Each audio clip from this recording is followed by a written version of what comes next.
Get me a link to view on, let's see here. Hang on a second.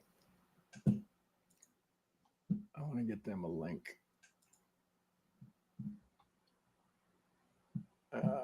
What's today? That's February 23rd. So that's it. Okay. So give me 1 sec. Shareable link. Okay. Got it. These guys.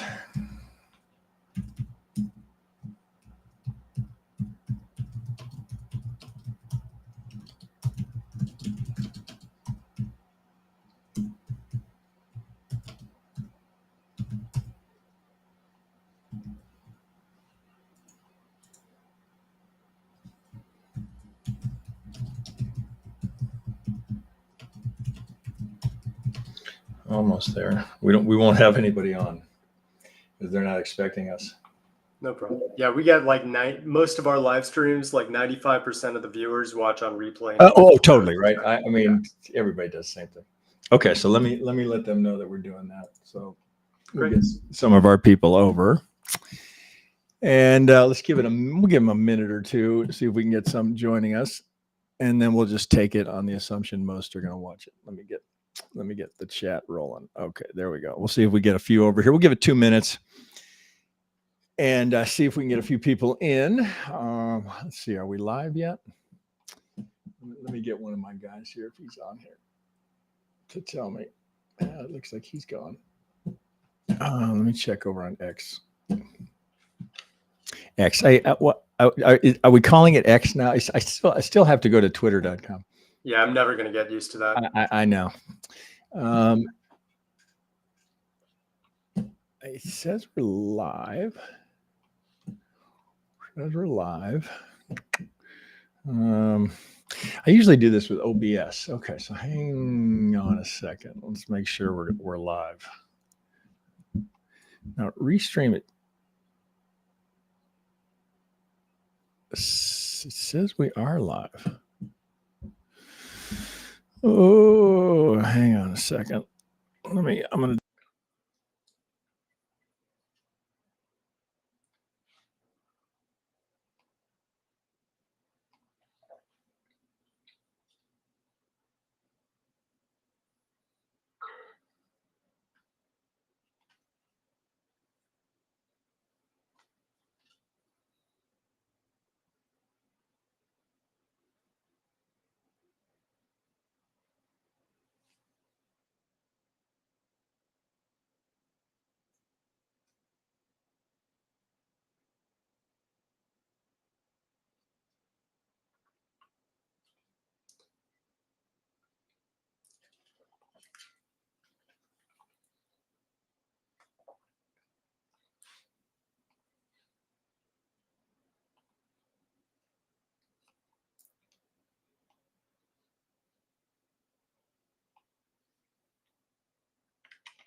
Okay, I'll be right back.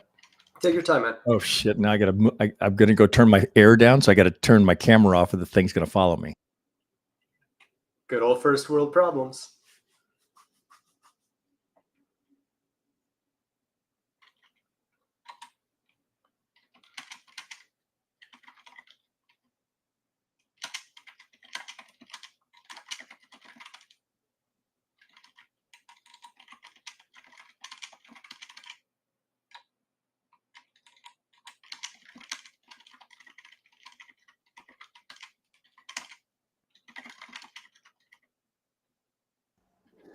All right, there we go.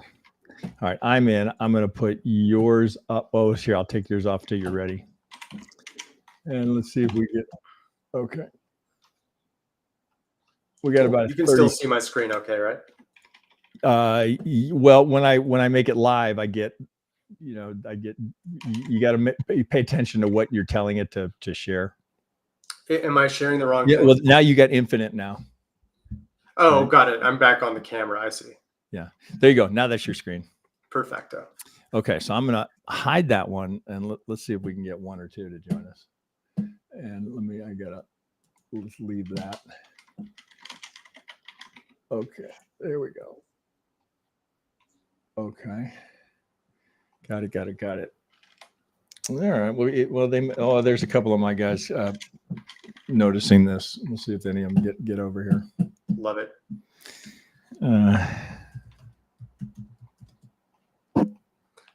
Did you put out any post anywhere, by the way? I'd be happy to quote tweet it. I didn't. I didn't because I wasn't positive. Remember, I was trying to confirm with you. Yeah, no, I know. I get it, but I can still put out a spontaneous one now. Yeah, and our community. Yeah, and I will once it's done. We'll promote. We'll send some emails. Okay, just do it after. That's fine. They can see it. But it'll get 2,000-3,000 views over the weekend. Love it. And again, I'm so sorry for the no problem. No problem. It is not typical. So I didn't know email was not the best way to get you. There we go. It is usually still though. I promise. That's how do I say that one? Suave House. Oh, that's a good handle. Suave House. That is good. We okay here? Sounds good. Just always trying to get a mic check from first people in. You sound clear on my end, so it should be clear to them. Yeah, he says 10-4. All right. Okay. Well, I'm kind of giving away the very short content I'm going to offer on Bitcoin. Okay, let's give it another minute, and then we'll go. Excellent. All right. This is, as these guys know, this is unusual for us to do it this way. But there comes some more of my guys. All right.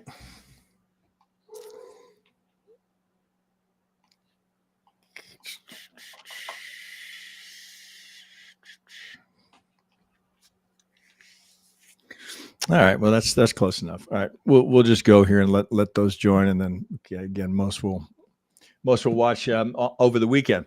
Okay, guys. So we're doing something different today. Right? I think I teased this on our live stream on Wednesday. We're going to try something different on Friday, just to mix things up a little bit. But it's more than just mixing things up. Right? We were always trying to add value. So I'm going to introduce you to Brian from Santiment. Now, many of you may be familiar with Santiment. They're one of the there's a handful of these kind of services that are giving you kind of on-chain information and behind-the-scene metrics that is unique to crypto.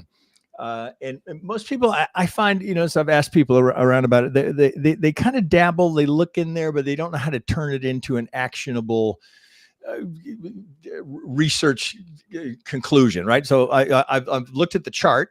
I see an area of interest. Now, can we take information about social metrics or on-chain metrics? Can we use that to help give us some conviction in our trading decisions? So as we sit here looking at Bitcoin, this is not, I've got some SMC on here, but just our Elliott count has not changed dramatically. We've got this nice channel on it. So as we look here, it would appear that we're in some sort of a fourth wave here as we stall, and we don't progress the trend. So we stall here. Now, if we're going to retrace, right, the question is how deep? And what ideally, right, as is always the case with the wave forward, we don't want a deep retracement here. Something, maybe these imbalances down here would be about as far as I'd want to see that go. That's going to put us in the 50 range. If I grab from this too, right? So we've got this imbalance here, this fair value gap between the 50 and the golden zone. So that would be prime spot here where we could get an algo kicking with us. But it doesn't have to do that, right? I mean, it could be more shallow here. It remains to be seen what we're going to get here. It's that ideally what we want to be looking for is that we don't roll over here, right? So the implication is, as we know, right, per Elliott's teaching here, if we're going to finish this as an impulse, there should be one more kick here for the fifth, and that would be completing something, right? Now we put that in context, and the implication is that we'd be completing, as we look at it here, and I haven't put the internal count on it here, but we'd be completing the third up here. So if we use some of our usual metrics for distance that we might go here, now that would put us in the second most common, right? 127, 138. Maybe there's a big kick in the fifth, right? That we're going to get up to the more common at 1618, 175. But as I look here, that looks less likely, right? Now, again, anything's possible, but some sort of big ripper here in the fifth.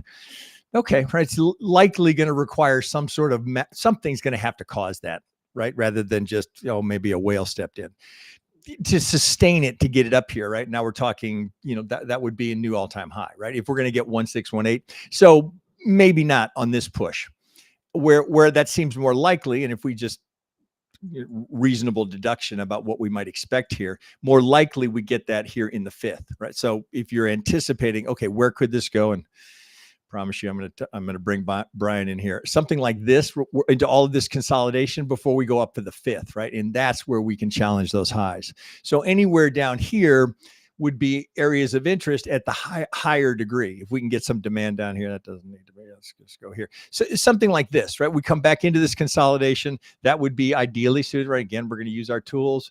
Where do we typically see? That would be a wave 4. So let's go down to a wave 4. So see how that lines up so nicely, right? If we can get into this, now you got a full range here, right? Any of this would be ripe, right? All of this area would be contender, right? It's unmitigated, right? So if I zoom in there a little bit, this price action has not been tapped, right? So if there's an algo, or if indeed there are whales or market makers here that are doing what they usually do, come back here. We'd want to see some of this get tapped into, right? So and if they pushed it short to take it long, they can mitigate those shorts and then take it long. So anywhere in here is ripe for that fourth, both in terms of any market structure application and then looking for wave 4, kick for the 5, come back down here. All of this is just waiting to be tapped, right? So that's what we're looking for. So that would be the kind of situation, right? So if we map that out, now do we know that's going to happen? Of course not, right? But we can forecast, and always good to have a roadmap so that you're kind of in the, if not this, then what? Right. That's the process the Elliottician goes through. Okay, well, if not that, then this, and if not this, then that. So having that mapped out kind of gives you, well, this is what we're anticipating.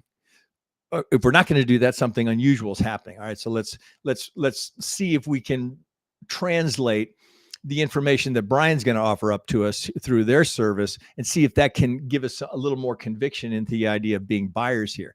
Right now, as we all know, it's hard to buy things that are coming down, but that's right. If this was going to be, if we could just buy things that were going up, right, well, we'd all be rich, right? So the idea is we want to buy on retracements. We don't necessarily want to sit down here with a limit order. We want to see the reaction where we're anticipating it, just like we want to see a fifth kick here because we're anticipating it. So if we're going to come into this zone here, I want to see signs of buyers stepping in. Now, maybe I can see that just on the chart, but maybe I can add into that decision matrix what Brian's going to share with us about what we could see over on Santiment. Okay, so with that, right, so that's a pretty short, I mean, you guys are skilled enough here that I don't have to do a lot of analysis here. It's pretty much laid out in front of you. So with that said, I'm going to turn this over to Brian, who we've just recently gotten to know each other, and I really like what they're doing. And so I asked him to come in and sit with us. Sit in with me on Fridays, again, to mix it up and let him show you some of the tools that they have to help you make better trading decisions. So with that, I'm going to sign off, and then I'm going to let Brian screen share his stuff. So I'll let you take it away, Brian.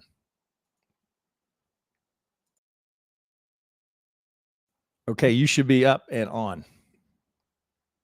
Oh, wait, now I lost your mic. Hang on. I lost your mic. I've got you. How about now? Yeah, there. Now I got it. Yep. Okay. Now you're on the screen. There we go. Now you're looking good. Okay. Good to go. I'm going to pull back. So. Yeah. So first off, just watching that brief overview on the TA side of things was really fascinating. We at Santiment, we do stuff, 95% on the fundamental side. So we certainly aren't on the opposing end of TA. We use TA as kind of a complement to what our data provides. And looking at your very intricate support and resistance levels is something that is fascinating, because we don't look at that stuff nearly as much. But I think there is a lot of value to it. Being able to understand the psychology of other traders, which is kind of what TA is something that we really focus in on, obviously, at Santiment. We are constantly looking at how the crowd is leaning, not necessarily by support and resistance levels, as you often do on your channel, but by actually seeing the overall commentary that's going on around on social media. We scrape millions of data points from Twitter, from Reddit, from Telegram, and from 4chan primarily. And we get all sorts of different opinions that are inflowing into our system at all times to give us an idea of when people are leaning ultra bullish, when they're ultra bearish, or when they're kind of in between and confused and don't know what to do. And right now, we are in that third category. There is a lot of analysis by paralysis, if you will, or paralysis by analysis. Yeah, paralysis by analysis, right? Which is actually right in sync with where we are technically as we sit in a potential wave 4, which is a stall, right? Oh, indecision. What are we doing? We're not progressing the trend, so we're going to stall here and think about it, right? So what you're able to reflect is what they're thinking about. Exactly. Yeah, that's perfectly summarized. What we do is we are understanding the psychology behind not only people's sentiment, but actually whether they're putting their money where their mouth is. Sometimes we'll see they're acting ultra bullish, but there's a bunch of shorts going on exchanges, right? So there's a level of inauthenticity to some people's comments sometimes, and we can even look at certain influencers, which we're certainly not going to throw under the bus on this stream, but we've seen influencers. What, an influencer pumping? Come on. Shocker. I know, absolute shocking stuff there. But no, that is pretty, it's fascinating to see just the psychology behind traders. And our mantra really, which is a very back-tested mantra, it's not just something we've come up with, we really do the research behind it, is we figure that the crowd often gets it wrong. Most of the crowd in the mainstream are getting it wrong, while the big players and the key stakeholders and the algos that you mentioned, they're the ones getting it right and really setting the pace for not only how volatile the markets are, but what direction they're going on the short, mid, and long term. And generally, the markets move in the exact opposite direction of the crowd's expectation. If the crowd is you're not an Elliottician, because that's exactly what Elliott theory is essentially mapping out. Is crowd psychology, right? Fear and greed. So I mean, you're showing a reflection of that, just in a different way than we are, based on price action. Exactly. And like I said, we do still do Elliott Wave analysis on our channel, especially our founder. When we do live streams together, he'll talk about the 5 wave theories for all sorts of different assets beyond Bitcoin. And we use RSI quite often in our analysis, as well as MVRV, which your audience may not be as familiar with, but it stands for market value to realized value. And when it comes to really identifying what a top is and what a bottom is, because everyone hears buy low, sell high, it's not so easy when you don't know what a low versus a high is, when you're talking about a 15 to 16 year sector now that has new all-time highs all the time, right? So what we do is we really identify our average trading returns up at this given time or down at this given time, with the understanding that it's a zero-sum game. We may all talk about Lambos and have sarcastic moon emojis all the time, but for every winner out there who's actually getting close to the moon or getting a Lambo, there are people losing a lot of money by trying to short the markets and vice versa. So we've got a lot that we can cover, not just on today's stream, but hopefully on future videos that we can do together. Good. Look forward to it. Yes, sir. Tell me a little bit about how someone new to your product, if they came in there and said, oh, okay, was because right, we're all going to keep a close eye on Bitcoin.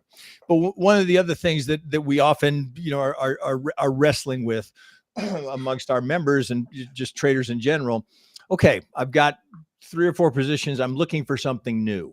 What is the process they would go through using your tools to say, okay, there seems to be activity here. This may be something I want to look at. So I'm going to see if what I notice on your platform, if that's in sync with what I'm seeing technically.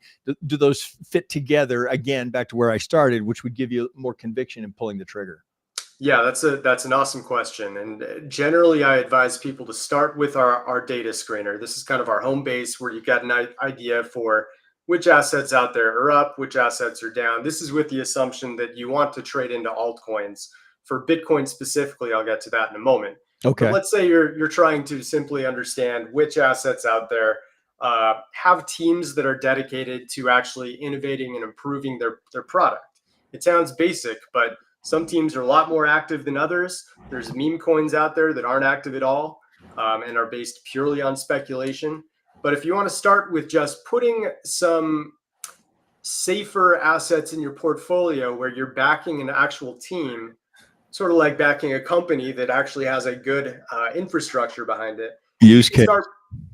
Yeah, exactly. Use cases. You're looking at things like development activity, and what we do is we pull only notable GitHub events that are going on, not just overall GitHub submissions, because that would inflate things and include things like Slack updates and more noise that doesn't really factor in. So I advise people to check this list out. We won't get into any project in particular and why they're on this leaderboard, but I will say it's not a coincidence that a lot of these top 10, top 20 assets generally fall in the top 100 market caps.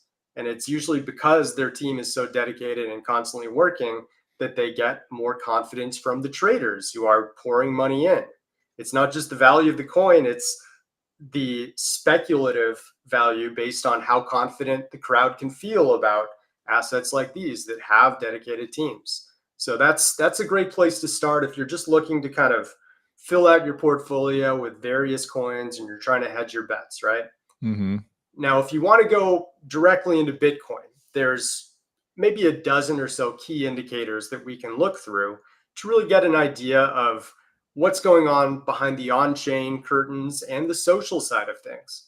And I like to start with a few utility indicators. What we're looking at here is the transaction volume of Bitcoin over time, and specifically the on-chain transaction volume, not just overall trading volume, but specifically what's going on chain. Here is the trading volume, which you can see over time has actually declined somewhat significantly since the ETFs were approved back on January 10th. So you can see in the gray here, if I just highlight gray, you can see is that a daily chart? This is a 12-hour price along with daily volume, transaction volume, and USD transaction volume. So I'll just take off the regular transaction volume, makes it easier. So both the trading volume and transaction volume kind of hit a high point here right as the ETFs were approved. We had one more big spike up here. And actually, when you see these spikes, you'll notice they often correlate with tops. Transaction volume, huge spike on January 12th, big fall on between the 12th and the 24th. Huge spike on February 13th, just 10 days ago, and just a gradual fall ever since then. So often these are direction changers because you're getting the mainstream crowd super excited about a price pump. And when they get excited, usually bad things happen. And it's a self-fulfilling prophecy where the rally stops temporarily. So we'd like to look at that as step one. For more long-term indicators, we'll look at things like daily active addresses, which is a measurement of the amount of unique addresses that are interacting on the network over a long period of time. And this right now is actually one of the more concerning signals. We're going to show some of the more optimistic signals too, but on the concerning side of things, we have the fact that there are less and less unique addresses interacting on the BTC network since early September or so. You can see in this trend line right here, it kind of peaked around October 3rd with about 1.04 million addresses per day. Now it's sitting at about 880K per day. Certainly still a ton, right? This is the largest coin in the network, so that's to be expected, but that's roughly a 15% drop. And you'd like to see over a long period of time that actually moving in the opposite direction. Circulation is kind of the cousin of daily active addresses. Here we're just looking at the amount of unique coins being moved. So independent from all those algos that are wash trading and getting those small profits over and over and over again, this is just looking at the overall amount of coins, counting them once per day only, each coin once per day, and then seeing the totality of them on a daily basis. This is actually looking better because the trend line is moving up. We can see actually this was one of our highest days we've seen in close to a year, where over 196,000 coins were moved that day. So Those are essentially move mean traded or exchanged from Yes. one unique person to another unique person's wallet, or is it exchanged? When you say moved, Yes. you can define that. That third option is probably the most accurate. Exchanged, because it includes both trading or simply transferring of some type. Okay. So it could be on or off exchanges. Mm-hmm. This is counting any Bitcoin coin that is anywhere in anyone's wallet. So moving from one address to another, that's what it's restricted to. Okay. Now, this is probably the meat and potatoes of it right here in terms of our analysis. I mentioned MVRV. What we're looking at here is two different lines, one representing kind of a short to midterm time frame, one representing a long-term time frame. On the shorter midterm time frame, what we're looking at here is the average returns over time of any address that had been active over the past 30 days for whenever the data point happened. So right now, looking at the current data point, what we're seeing is average traders are up about 6.6%. You might say, well, that's good. It's good that average traders are up. It means we're in a bit of a bull cycle. That's true. But as you mentioned when you were doing your TA, you're at more risk when you're in a bull cycle because other people are profiting in what is a zero-sum game. What you want to be doing is getting in, ideally, when other traders are underwater. At the end of the day, this is a bit of a game where you're buying into other people's pain. Just as Buffett says, you want to get in while there's blood in the streets. Mm-hmm. And ideally, 2 weeks or so after the ETFs were approved, when everyone was pulling their hair out and going, I thought the ETFs were good, what happened? That's when you wanted to buy. It doesn't mean now is a bad time to buy, but obviously looking back, when the MVRV was down at about negative 9%, meaning average traders were losing 9% overall, that was the optimal point in which you could enter. What a useful metric to put that in context of if we start looking at the TA and look at those two together. It's really that's why I'm saying they really go hand in hand together. Mm-hmm. TA and stuff like this and RSI. Mm-hmm. It's useful when you blend all of the information you can together. Ultimately you don't have time to look at 20 different indicators, but if you have a top 3 or 5 that you can hone in on for whatever asset you're interested in, you quickly get a really good grasp in terms of where we are in the market cycle at any time. And so the other thing would be the long-term trend, right? And that looks a little more concerning because the average trading returns right now are at plus 40.5%. So any address that has interacted on the BTC network at least once over the last year, that average return for them is plus 40.5%. That's pretty massive. Not historically massive, but big enough where you should be concerned that line will have to come down a little bit at some point. Like I said, it won't happen immediately, but it will happen at some point. Sorry, what were you saying? No, I just said that scenario, you essentially just mapped out the same technical path that I did. Yeah. Right. Depending on how deep that goes. And of course, the deeper, the more pain, the more potential to have people willing to give you their Bitcoin. Exactly right. Because they're so underwater. So whether or not we get the new high before the bigger retracement, that's ultimately there's no certainty in the market, but I think very, very high probability that we're going to see a new all-time high. I'll give it a really wide range. This year, we're going to see a new all-time high. But that would suggest that if we do that, we will have completed a 5-wave cycle. And so at that point, we'd anticipate minimum a 30% retracement, right? There's no obligation ever for the market to do anything, but that would be the anticipation based on many, many, many, many years of watching Elliott Wave patterns unfold. So that could bring it down. Oh, let's see, if we top up, maybe we're topping in the 80s, right? We could be back down into the 40s, right? And then you're going to have a whole lot of people. If we go from where we're sitting here, 50, then we go up to 60, then we pull down for the wave 4 and we get that final kicker to new all-time highs, you're going to have a whole lot of people in profit, a whole lot of people that will have jumped in as we get this next kick towards that new all-time high, which very much could be in line with the halving. So all of that sets up for a deeper retracement, which is interesting how that aligns in terms of an Elliott Wave progression with what you're showing here in terms of the on-chain metrics.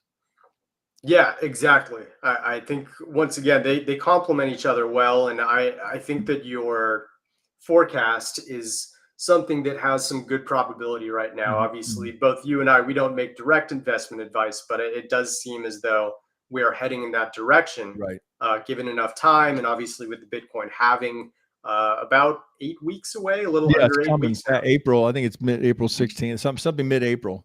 17 or 18, yeah, one of those. But it's coming up fast, and that's certainly historically a very good thing. If you talk about the 4-year cycle, obviously, you look at 2020 and 2016 and even 2012. I know it's a small sample size, but those prior 3 years in which correlate with what 2024 is, they ended up doing extremely well. Yep. As some of the historically best times in crypto. So 2024 has a lot of things riding for it to be a very good year. And the ETFs being approved certainly bolstered it. We know now it didn't look that way a month ago. No. But I think a lot of people who were, crapping on the ETFs being a fraud are eating their words now. So they will continue. Hope they've got a big Yeah. appetite. Yeah, right. Beautiful, right? So now, do you have more that would relate to Bitcoin? Sure. I mean, this is brief, but obviously most of you know about funding rates. Generally, when you see really high funding rates, you're much more likely to see a correction. Generally, those margined and leveraged longs get eaten up quickly, and they can be used to be liquidated and then push prices down. Right. And then vice versa, when you see a lot of shorts. This was not a good example because this was kind of a combination of some extreme shorts and then some longs right after. But normally when you see stuff like this, you can see it a little bit better here with this red indicating a lot of short going on and this red indicating a lot of short. That's when prices rise right after, because those shorts getting liquidated end up being used as rocket fuel, essentially. Beautiful. So good to remember that. That's what I'm talking about, where people may be bullish or bearish on social media, but this funding rate is where you can truly see what they believe and where they're putting their money. And we, of course, have whale transactions too, where you can see the amount of transactions that exceed $100,000 or more, just counting each one of those as one, or $1 million or more, just the total daily amount of those big whale transactions. So you can see how involved they are. And with that, I'm going to show the main template that I think has the most alpha myself.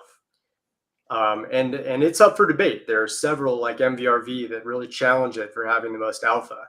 But when I like to do a quick check on a daily basis to see if anything crazy has happened, this is my step one. And it's looking at the supply held, and both on a absolute basis as well as the percentage of the total supply by sharks and whales. This would be essentially anywhere between 10 to 10,000 BTC wallets. 10, you may say, it's very small compared to some of the huge market movers. You're right, but if you start with like 100, then you're really starting to get into a lot of exchange addresses that can dilute the value. So we include 10 to 10K because it's a nice estimation, even if it's not perfect. And it represents about 2/3 of the total supply, this group. So they're obviously massive. And when they move up, prices tend to move up. When they move down, prices tend to move down. We've seen enough evidence of that over time to feel confident in that statement. Nice. And what we're seeing now, we were seeing a nice dump here in the first couple weeks after the ETFs. I think that a lot of the major players were actually moving, if not completely liquidating their wallets and moving into ETFs and getting exposure that way, maybe hedging their bets, getting a little more in the ETF world to supplement what they hold. Grayscale liquidating and other whales absorbing. It would make sense. And it makes sense that Grayscale may have impacted this all by themselves. You never know. They could have.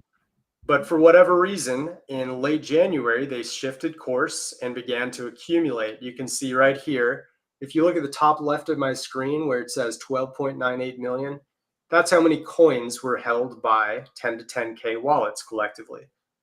They got all the way up to, on February 17th, 13.09. So if we just hold down shift here, it's going to show me on that top left bubble there that they accumulated about 108,310 Bitcoin over the span of just under 3 weeks or so. That, I believe, was the primary reason that we had this huge run up. And when they accumulate at this level this quickly, I've almost never seen Bitcoin's price react in a positive way. So, or not react. Hang on a second. So you're saying the whales are accumulating, and that is foreshadowing to, let's call it a retracement. Exact. Other way around. So I might have misworded it, but what I'm saying is when they're accumulating, price goes. Oh, okay. I thought that's why I was going. I had to I paused there just to get to make sure we had. I left out the keyword "not." Oh, okay. Yeah, when they're accumulating, I've never not seen a positive reaction from the price. There we go. There we go. Sorry for the double negative there. So, okay. Yeah, in short, if we even look at this from like a 2-year basis, go back to like 2022, you can see there was this huge dump. Look at this. They were holding 13.4 million Bitcoin, still way more than they hold now. And they proceeded during that bloodbath that was 2022, they proceeded to dump from February down to November. This 9-month stretch, they dumped 603,000 Bitcoin, or about 4.5% of their overall supply. And not coincidentally, the price absolutely plummeted. Obviously, this was bolstered by some of the shenanigans by SBF and Alameda before their big collapse. Mm-hmm. But obviously, in hindsight, this was the ideal time to buy. And you should see the amount of negative sentiment that was going on here. People were literally talking about crypto being dead. Let's use that as a good segue, is to bring in some of the social content. Yeah. Because that's a perfect example of the crowd always wrong, always selling at the worst possible time, and whales, or BIFs as I call them, banks, institutions, and funds, stepping in to gladly take the Bitcoin off their hands. Exactly. Yeah. So we could even look up, I'll go back 2 years so we can look at the amount of FTX and SBF talk. Oh, and you'll see just what an impact. They were almost like an inverse indicator. Whenever they were brought up a lot, prices went down. So we go back 2 years. So it should be right around, look at that. Oh. So this is where all of the FTX talk started to just erupt. And you could even see small traces of it here going back to June, when some people were starting to notice something was up. But obviously, even right here during this small dip, like 3 months after the collapse of FTX, you're still seeing people talk about it every time there was a big dip. And those ended up being the ideal times to buy. Wow, that is paused. That is just astonishing. That correlation. What I mean, for a trader, this is invaluable information, right? We can't see that on the chart. Right? We can surmise it, but we can't see it. Yeah, it's really cool stuff. Yeah, it is.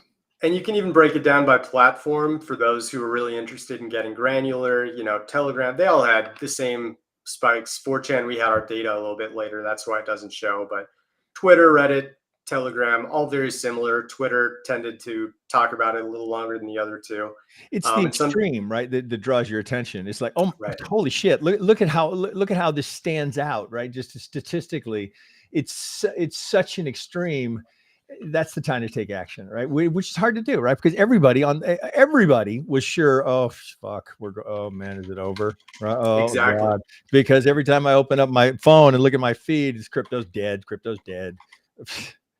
Yeah, exactly. That's real. God, that data is just so powerful. Yeah, I'm glad you appreciate it. We really like to nerd out on this kind of stuff. And while you're talking, I even wanted to pull up COVID going way back Oh to yeah, beautiful. uh, early 2020 when it first hit. Obviously, there were even bigger spikes 2 years later, believe it or not, 2.5 years later from when it initially hit the mainstream, because there were simply a lot more people in crypto after the all-time highs hit. Mm-hmm. I don't know why I just switched dates like that. One sec. See if I can get that back. So yeah, long story short, when you saw big spikes like here, somewhat here, but especially here, these were actually ideal times to buy, because this was when people were most fearful of COVID and its threat to destroying crypto, which in hindsight, why the hell would COVID destroy crypto? If anything, it's threatening capitalism, which should bolster crypto. Right. You know, it's Yeah. interesting. Right. Now, it'll be interesting. Excuse me. Wow, is this going to get interesting as we get closer to the election, as we see how crypto, with all the not to get political, but as we get into the challenge, democracy's threatened, right? You believe that, you don't believe that, but you're going to see this reflected so dramatically in these kind of metrics. It's going to be really, really powerful to have access to this information. Yeah, absolutely. And you can, there's sometimes we see Trump trending or Biden trending. Mm-hmm. In fact, as I say that, looking at the top 10 trending words, which we can do on a larger basis here. So this is the dashboard. Look at what number 4 and number 5 are on the list of the top 10 trending keywords among social media right now. Interesting. Apparently, Trump, no surprise there, is up to something and causing people to talk about him. Yeah. Whatever your politics are. And we even have an AI summary that tells us that he's trending due to discussions comparing his presidency to Biden's. Cool. Yeah. So it's not just that it's trending, it's the AI summary. Oh, that's such a sweet add-on. Yeah. So we have no time to write this stuff and keep track on an hourly basis of everything that's trending and why. So we have our algorithms do it for us by scraping all the discussions and letting our trusty chatbot here be able to figure out what the context is as to why it's trending. Wow. Yeah. This is horsepower. Yeah. And of course, NVIDIA, obviously, AI has been a huge topic over the last couple of weeks, and many of the AI related tokens and big data tokens have reflected the euphoria over it. And Yeah, one more scenario. Well, let's look here, right? I mean, just going there. What was the timing, right, before NVIDIA's earnings, and the option trading and the impact there? I mean, there's just really, really, really useful tools. Yeah, exactly. And the latest that just happened was the Uniswap proposal, where it's there are better people who could explain it, but they're proposing a better staking and coin sharing method for its long-term hodlers. And immediately we saw Uniswap go absolutely nuts. You can see here in what people were talking about. In its price, it surged about 70%. But in correlation, the people are talking about it, and then the price goes. Right. So generally, it's that buy the rumor, sell the news effect, where there's an initial huge price skyrocket, like we saw right here. I'll zoom into just the last week so you can see it better. So everyone starts talking about it here. I'll just take off social dominance. So we're just looking at social volume by itself. And after the mainstream picks up on it, which they didn't during the initial pump, but they did here at the top, that's when the price starts to retrace. And now there's less and less talk. And maybe eventually, there's a couple things that could happen. The price could continue to drop like halfway down, and then people suddenly spike and talk about it again in a negative way, which would spur a price pump again. Or they could just maintain a lot of discussion about it, and it'll start kind of just going flat for a while. That's usually the two options. Man, you're really giving me an assist here, because I spend a lot of time teaching and preaching for people to not buy breakouts, to not buy at the highs, and that's a perfect reflection of that tendency for the let's say the inexperienced trader, right? Who just what are we seeing there? FOMO, right? Oh, fuck! Everybody's talking about it. Well, God, I better get some. Oh. oh, that's Yeah. not the way to do it, right? And So I it's mean, these there's exceptions. extremes. It's these Yeah. extremes that stand out that like are just so glaring. Like, oh no, not he. Don't buy it here. Please don't buy it here. It's like breaking to a new high. No, don't buy it there. Exactly. Wait. And not all breakouts are created equal, as you That's know. Like true. Very true. Right. for example, the ETFs, for example, you don't want to buy that initial breakout, but once people start to become skeptical of it, Mhm. you know that the long-term fundamental upside is there. The Oh, fact right. that there's Yeah. all this new Well, exposure to yeah. Bitcoin. Oh, So yeah. Well, but the trend is different than your entry location, right? I yeah, mean, we want to be in the trend. We just don't want to buy the hot, right? Because then right, all of a sudden, then it's too easy to get shaken out, and then you miss the ride. right. So that go, God, this is so powerful. All right, Yeah, and specifically, I'm gonna take a personal journey here with you because I just bought some of this off of a very good TA. Came from our Discord, and I've got a team of technicians that work with me. We're looking at chain link. sure. And so we're all picking up pieces of that. So I'm curious to go to an altcoin like Chainlink and see how that reflects, because it's been retracing. Now, myself as well as many on my team have been buying this retracement, and so I'm curious to see how that's reflected here. Yeah, Chainlink's is super strong. It's got an extremely loyal following based on the engagement we see on Twitter, not just with our own posts, but other people's posts. And there's a objectively good argument about its tech and the unique approach that it has, which others can explain better than me. But I do know that it's well regarded even among people who don't own Chainlink, which is a pretty good sign. Um, in terms of its volume, it's been struggling a bit. I know it got a little over $20 a little over a week and a half ago. And then it started to retrace as people started to turn its attention to AI and then eventually DeFi today. But there will be another run in Chainlink. I'm fairly confident in that. Its utility is kind of stuck in the mud at the moment. But this is a good sign here. The fact that its 30-day MVRV just dropped below zero, meaning people in the last 30 days who have moved any Chainlink, they actually were in loss at least a couple hours ago. Now they're just squeaking above profit once again. But being down to break even for the first time in a while, since about 4 weeks ago. If you look at what happened 4 weeks ago, this was right before a big run up. If it starts to dip down here, like let's say average traders are down 3-5%, then you're getting in to Chainlink or buying or adding onto your position, whatever you want to call it, during a spot where others are in pain. And that's what you want to be doing, is getting in when others have lost money. So there's meat on the bone and there's less risk for you. Right. Well, so if I were, let's see. I don't know if I do that. Is that going to, nope, that's going to be, no, there it is. Okay. So we could just here, just to interject just for a second. You're screen sharing? Yeah.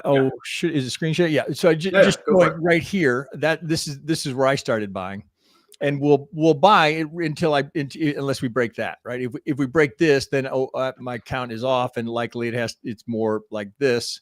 But right now, it looks like we've got another leg here, right? As long as this holds. So retrace, right? This is exactly what we teach, right? Retrace, right? So that's why my guys and many of my members are starting to nibble here, knowing, okay, there's a drop threshold here, but if we cross this pivot here, okay, this count needs to be adjusted. So there's this nice low risk window in here with a big target. So if I were to just something like simple like this, okay, well, where's our worst case, right? We're out one tick after that high, right? So there's 6-1 right there on the assumption we can get up to the upper edge of this channel.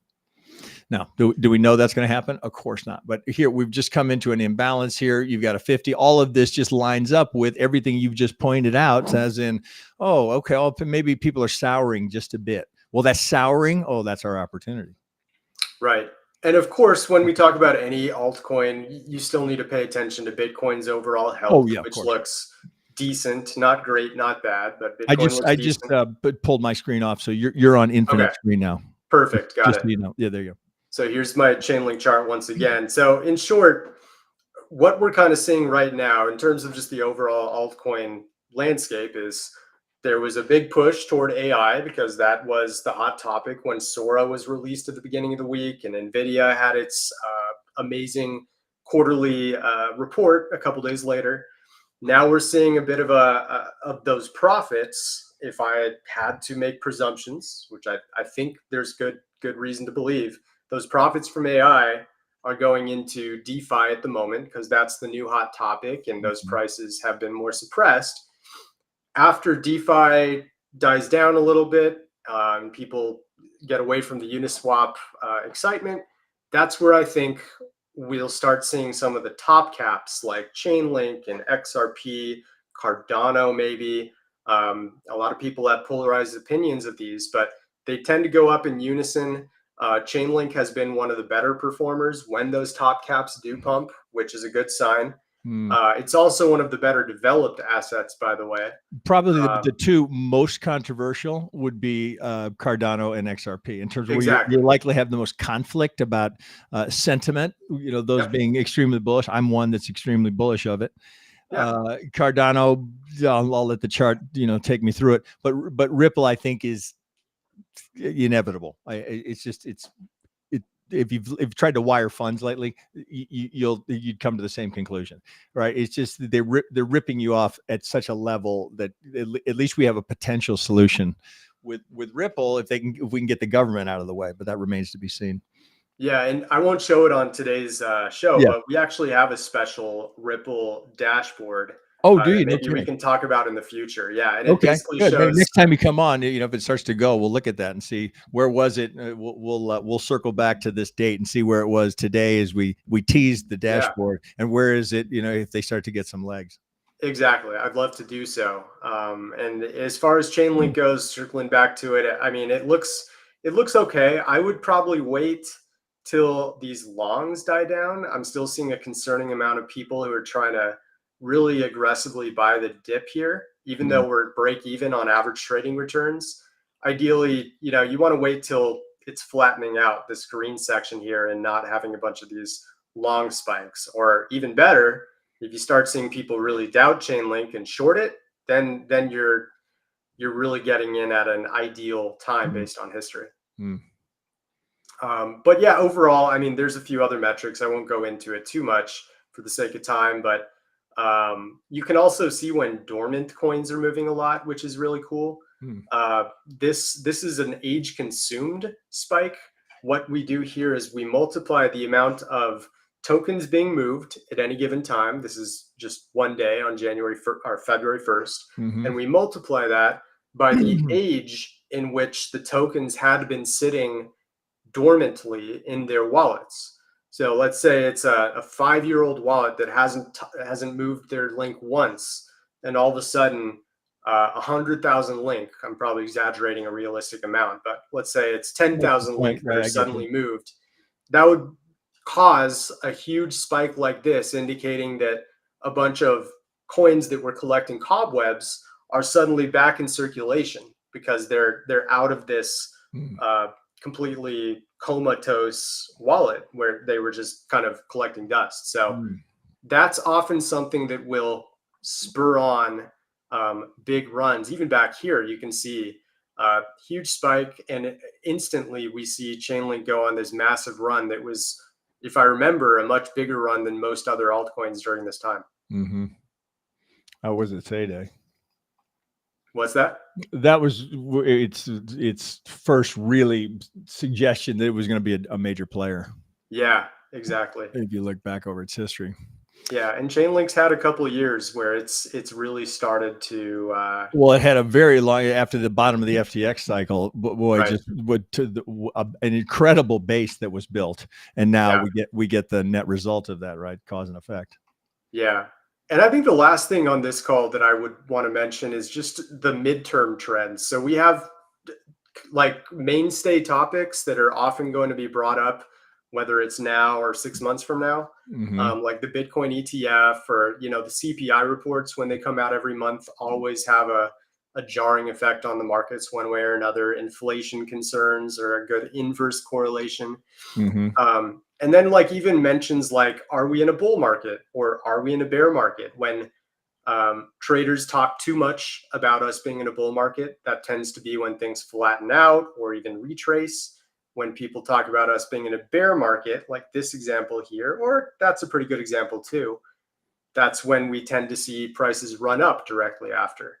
So pay attention to stuff like that as good inverse indications for where markets are going to go next too. Beautiful. All right, man. Well, this boy, what a great first look behind the curtain here to see how these tools can be used. I would love for us to do a follow up on this. But I get this is probably a good time to wrap it up. And then for me, just to add, I guess we'll put a link down below should people want to just check out what you're doing. We'll have some sort of a little discount for them so they can take advantage of that. Just some little incentive as a thank you for taking some time and watching and getting exposed here. I'll put that link underneath the video. My members will get it promptly after this, but we'll get it up on YouTube very shortly here as we conclude. Beautiful. Yeah, I think this was a really great first video. I can't remember if do you have a trial that they're able, or do they go right in? Yeah, actually, anyone who signs up, whether they plan on paying or not, if you want to be a Sandbase Pro member, your first week is going to be a trial anyways. So you don't really start paying until the next. I couldn't remember how long your trial was. I didn't want to say it if it wasn't true. Okay, well, that's a great way for people to come in here and dabble and kind of look around and say, yeah, I can see the value here. And it's this is very reasonably priced considering what you're getting. The value proposition here is striking, why I thought it would be just a perfect fit for our members looking for this kind of insight that they don't get, right? We can see a lot in the chart, but we can't see this. Yeah, and we're also the kind of company where we talk to our community members all the time. We've obviously got a Discord server, but even, something we could talk about is even setting up a channel within your own Discord. Oh, I love it. Where I could come in and talk about our metrics when people are confused. Yeah. Let's do it. Let's plan on that, Brian. I'd really like to do that. Okay, well, we'll go ahead and wrap up here so we don't take all your day, and let people respond. I'm sure I'll get some questions in our community and probably on YouTube as well.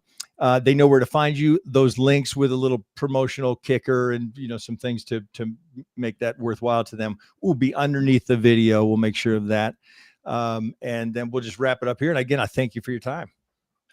Appreciate you having me, my friend. Sharing. This was awesome. Hopefully the first of many. And thank you to the community that watched this. It was a blast.